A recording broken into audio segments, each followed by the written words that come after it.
আল্লাহ ওয়ালকি বাতের কিতাবের ৪র্থ খণ্ডের ৬১ পৃষ্ঠার সেই ঘটনা হযরত সাইয়েদনা ওয়াহাব বিন মুনাব্বির রাহমাতুল্লাহ আলাইহি থেকে বর্ণিত যে বনি ইসরায়েলে মাস্তাহ নামক একজন ব্যক্তি ছিল যে ২০০ বছর পর্যন্ত আল্লাহ তাআলার ইবাদত করতে থাকলো।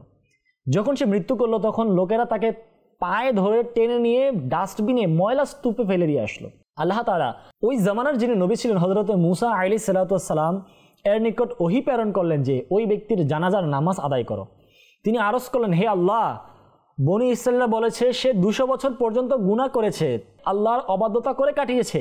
আল্লাহ তাআলা ইরশাদ করলেন সে এরূপ ছিল, কিন্তু যখনই সে তাওরাত কিতাব খুলতো এবং রাসূল করিম সাল্লাল্লাহু আলাইহি সাল্লামের মুহাম্মদ এর নাম দেখতো তখন ওই নামকে চুমু খেয়ে চোখে লাগাতো এবং রাসূল করিম সাল্লাল্লাহু আলাইহি সাল্লামের প্রতি দুরুদে পাক পাঠ করত।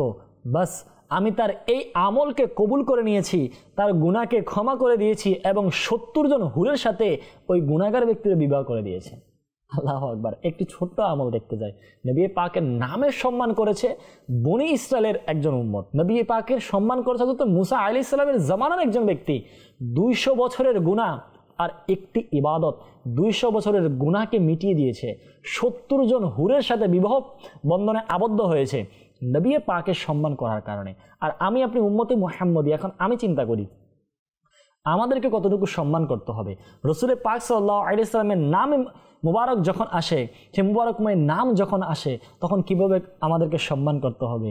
আঁখো কা তারা নামে মুহাম্মদ, দিল কা উজালা নামে মুহাম্মদ। আরে হৃদয়ের প্রশান্তি, চোখের শান্তি যাই বলি না কেন তা হচ্ছে আমার নবীর সেই মুবারকময় নাম, আমার নবীর সেই নামকে সম্মান করতে হবে। আল্লাহ তাআলা আমাদেরকে নবী পাক সাল্লাল্লাহু আলাইহি ওয়াসাল্লাম সহ সমস্ত আম্বিয়া কেরামের আদব সম্মান রাখার তৌফিক দান করুন।